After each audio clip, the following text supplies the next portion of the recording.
Yeah, let's talk about it, baby. Yeah, let's talk about it. 7 months after his wife disappeared, this Air Force major in Texas is indicted for murder. Andre McDonald now faces charges in the murder of 29-year-old Andreen McDonald, as well as a charge of tampering. Yeah, so first of all, I stumbled upon this on TikTok because I be in them TikTok streets. And honest, if I wasn't watching the video, like if I'm gonna be 100% honest, if I wasn't watching the video, I would have thought this was a white man who did this. McDonald was last seen alive February 28th, but her remains were not discovered until July. The remains were found on a ranch and identified using dental records. Investigators say one day after she was reported missing, Andre McDonald bought a shovel, axe, gasoline, and a burn barrel. They believe he intended to use those supplies to dispose of his wife's body. Okay, it sounds like some white people shit. Okay, so I was shocked that this man was Black, and then I found out that he was in the military down in San Antonio, you know, a hop, skip, and a jump away from me. He worked at the Air Force Base in San Antonio as a cyberware operations officer. Katie Johnston for CBS 11 News. Andre apparently found out that Andreen, his wife, so we'll just call them husband and wife so that I don't mess up their names, but the husband found out that the wife started another business behind his back because they already had one successful business. And then she started another business in 2018, but he did not find out until 2019 when they were talking to like their accountant, right? And so when he found this out, he got mad. They got into an argument, and all this is according to him. So grain of salt, okay?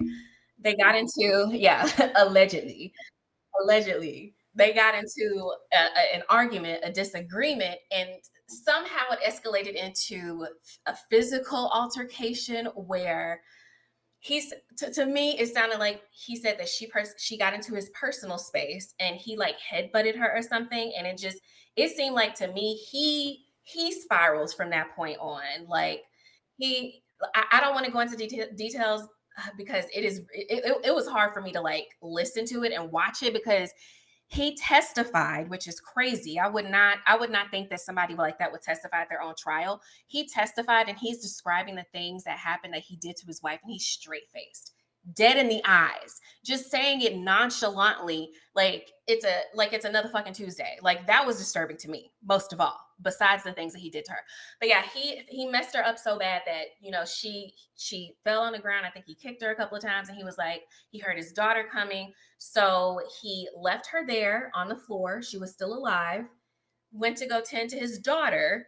And that's what he said supposedly happened. Now, from there, he reported her missing the next day, and they found her, I want to say like a few months later. And when they found her, they found all this evidence. It was a mess.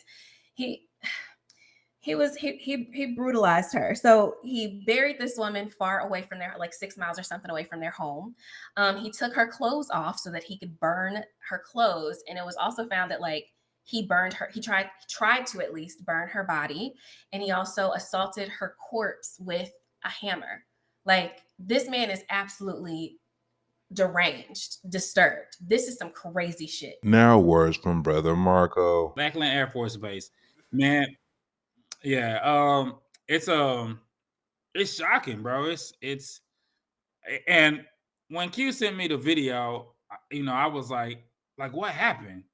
And so I researched it, and I got the whole like bit for bit, like the words, I read the whole article, like the detectives, the investigators, like bits and pieces, all the way down to the mom, the dads, the investigators, how they followed him, everything. Like, and it is Nightmare on Elm Street. Like Michael Myers, Jason, bro, the brother is cuckoo for Cocoa Puffs. Like, and it's crazy because I honestly, to be a juror and sit there and to think about, okay, she headbutted him. And I think it's the part that got the jurors was that she could squat over 300 pounds and bench press over 300 pounds. And they go back to being I last, you know, earlier, women are healthier than men. You know, he was like, I was afraid for my life. She was bigger than me, bro. So they probably was like, you know what, he's smaller than her. She was taller than him. So allegedly, you know, we don't know what he could bench press because they never said that. I never seen it in a thing. And they were like, well, maybe he did fear for his life. And that's all you have to say. And they couldn't figure out whether to press him with murder or manslaughter. So they was going half and half. And that was the problem. My opinion, and I'm just gonna say it, the brother should have got murdered because he tried to. I honestly think he tried to decapitate her body and chop it up, but he wasn't thinking straight because he used a hammer. He tried to burn her body, and then all the lies leading to the detectives and stuff like that, he should have got murdered. But it's my opinion. He's cuckoo for Cocoa Puffs. And the jurors should have gave him murder, but he got manslaughter because they couldn't deliberate and they gave him manslaughter. But they was half and half because they was like, maybe it was self-defense. And what is it? Crime of passion? I guess because it was in the heat of the moment or whatever. But even that's not even crime of passion because of the fact that they were just arguing. She wasn't making love to nobody else, but shit, whatever. Miss Q, final thoughts. I would like to think that this wasn't the first time he put his hands on her. It may not have been the first time that she put her hands on him, allegedly. And they obviously have a distrust when it comes to money between each other. And, I am very single, so I don't currently have a partner, but I feel like a lot of the times when people do like separate after, long-term relationships or divorce, a lot of times it's over money. So I felt like he probably saw that she was making this extra money on the side. And this was one of those cases where it was cheaper to keep her than to divorce her, right?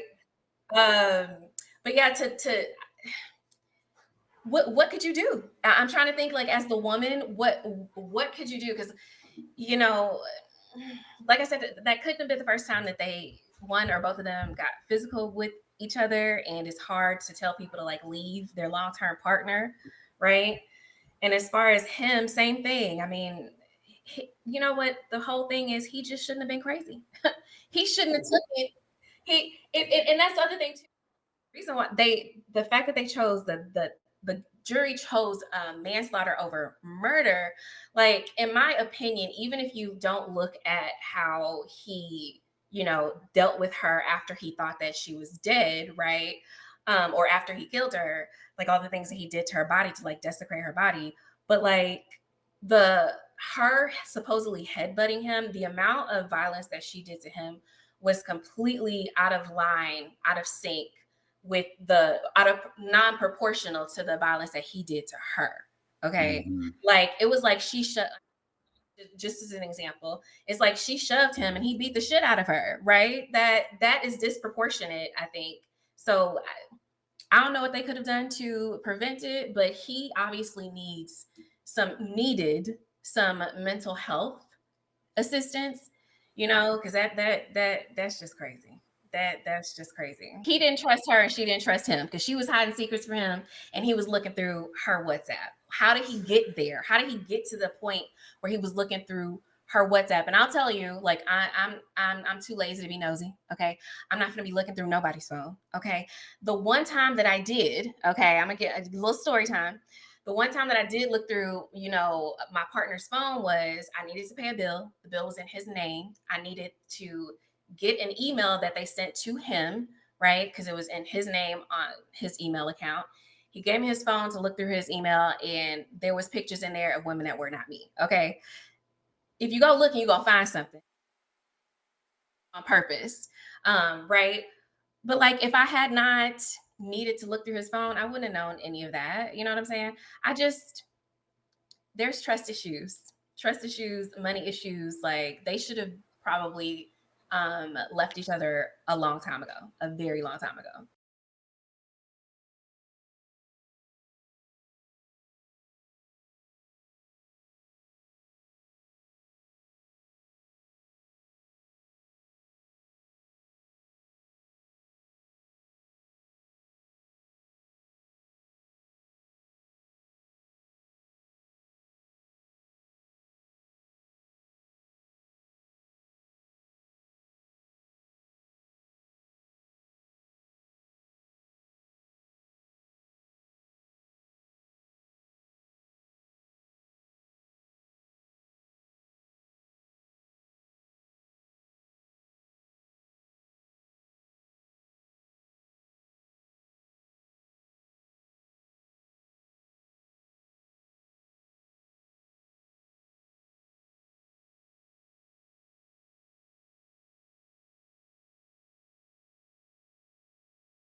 own business, right?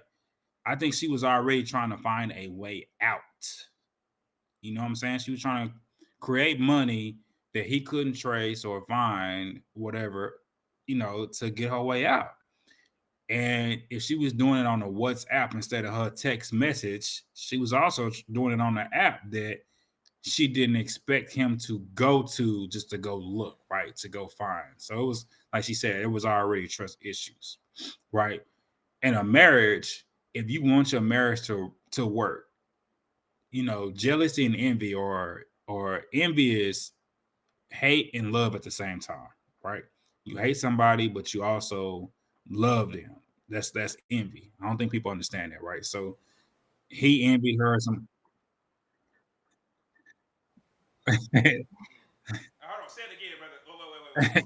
So envy is love and hate at the same time. So that's people don't understand that. So you when you envy somebody, you love them and you hate them at the same time, regardless. Or like and love, like and hate them at the same time. Dislike, whatever you want to call it.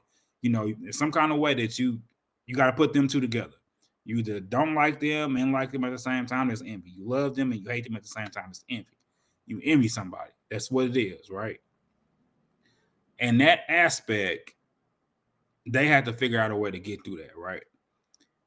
And if you're if you're in a marriage, like you have to figure out that issue, that trust issue, and you got to fight through it. So if we're gonna have a bank account together, we have a bank account together, and we have separately to conduct whatever kind of business there is or whatnot. In this relationship, you can tell that if they was fighting already, they had to separate. Either for the, like we talked about it, for the daughter, their business, and go separate ways. If they had a business together and she was doing it, she should have told her accountant, "Well, hey, separate my finances from his, and don't let him go, or don't get the same fucking accountant." That was the dumb. That was dumb, anyways. That was stupid because I we agree. have the same accountant. We have the same accountant. Like he's going to find out, right? Me and my wife have passcodes to each one of our phones. We have 4 phones. Here, babe, here's my phone. Take it. Oh, okay, I got both my phones. I left my phones at the house. Here, take my phone. It works that way if you have trust. So if somebody call your phone and be like, hey, okay, well, I can have her phone. I'll tell her to call you back. So there's those no problems don't ever happen. And it didn't happen that way. And then this is what this is the technicality that happened. And he killed her, whatever. Either way. Also, I want to say in this situation too, right? He found out that she had a bank account behind him, behind his back, right? They could have had that talk out and say, hey, what's going on? I found out that you had this behind my back. What's going on? She said, I want to leave and I'm trying to create my own stuff. He could have just let it go. Or people don't understand this either. In psychology, if you having an argument or if you having a bad day, you know what helps? A fucking hug. She could have just hugged him. All his issues would have just went away. And she could have just said, hey, I just want to get away. 75% of people just want to know how you feel at that time that you're feeling upset. And it could have just come. The dopamines would have went through his body and everything else. And he could have just walked away. That's it. That's my and I'm done. I'm done right there. That part right there, just a hug, and you can walk away. People don't even understand that. Right there, it would have ended the conversation right there. I just want to get away. Right there.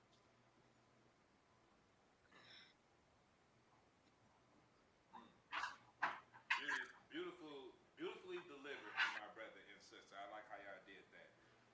For closure, I would say on this matter, I like how Brother Cormark said communication.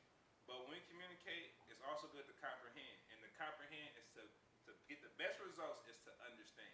I think we lack that sometimes in relationships that we have to remember because people think you communicate when you're just talking back and forth. Y'all might be yelling.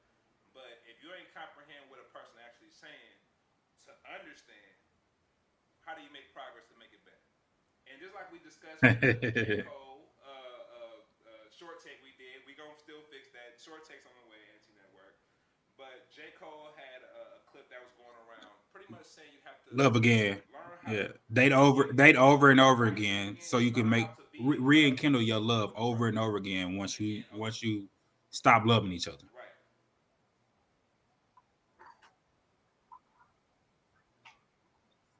As time progresses, because every few years you might hit that dip and be like, hey, Hmm. I ain't feeling the same. But you always got to think about the fact of what made you fall in love in the first place. And I only say all that to say I think it applies in this situation because, as Brother Comark, Sister Q stated before, there shouldn't be trust issues in marriage. Really, what are you married for if you have trust issues? And to where you have to go around each other back being all sneaking, respectfully, nobody should be getting headbutted, kicked on the ground, or let alone